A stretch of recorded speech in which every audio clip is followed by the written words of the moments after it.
May papasilip ako sa inyo mga kanegosyo.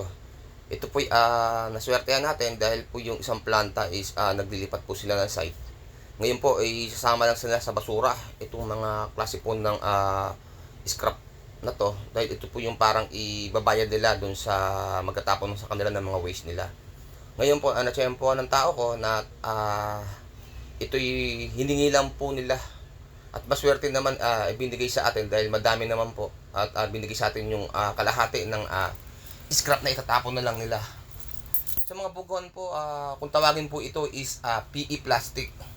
Ito po yung ginagamit, mga halimbawa po nito yung ginagamit po na plastic po ng soft drinks. Yung pag bumibili po tayo sa tindahan ng soft drinks, at ito po yung ginagamit. Ayan Yan po sinasalin yung soft drinks. Yan po, at naswertehan po natin dahil ito po malilinis na. At hindi natin kailangan hugasan. Minsan po nai-encounter po natin dito at nakikita nyo sa mga tabi-tabi, may mga plastic na nakasabit sa mga sampayan. Yun po yung mga hinuhugasan. Ito po, naswertehan natin, malinis na.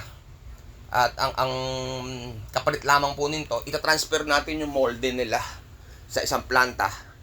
At yun po yung kanilang pakiusap. Siguro po nasa 3 tons lang po yung molde na yon, at isasakay natin sa truck at ililipat po nila sa kanilang planta. Yan po, at medyo kulang-kulang isang tinulada po ito. At yan na po, kinakarga na po ng mga tao ko. At ating pong i-deliver na po ito. At na maging pera. Bibigyan ko lang po kayo ng konting idea about po sa presyo po nito. Ito po yan, maglalaro po itong kinakarga namin sa 20 to 30,000. Dahil ito po ay kulang-kulang isang tinulada po ito. Kaya po napakalaking bagay po nito. At parang binigay lamang po sa atin ito. Hinakot po natin yung bakal nila. Tapos binigyan pa po tayo ng ganitong klase ng scrap. Talaga pong napakaswerte po natin. Kaya po kung maka-encounter po kayo nito at sa mga shop nyo o sa mga site nyo, ay punin nyo lamang po ito dahil darating po yung time pag madami po ito at magiging pera po ito. At ayan po, at ready to go po ito. At atin pong i-deliver to. Ayan po yung isang PE plastic na medyo madumi. Ayan po, medyo hinugasan po yan.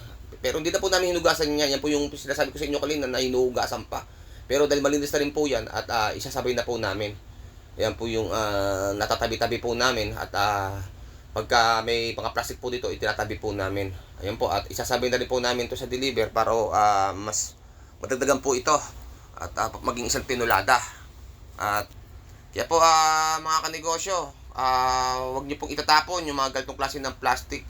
Medyo po ipunin lang po natin kahit magaan po ito, dahil pag nagsama-sama naman po ito at darating po yung time, makikita nyo pwede na pala maging pera ito kaysa itatapon nyo po sa kalsada. Magiging bara lang po ito sa daanan ng tubig. Ngayon po ipunin nyo, sayang naman po. At ito po yung magiging pera. Sana po may nakuha po kayong mga konting kaalaman about po sa ganitong klase ng scrap, lalo po sa mga baguhan.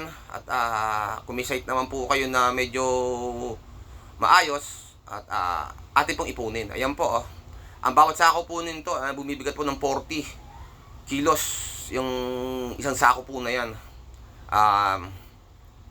Yan po, may binababa pa po si Bert. Yan po yan po yung isang klase po ng PE na plastic na medyo natabi rin po namin. Sayang din po, nasa 8 kilo po yan. Isasabay na rin po namin.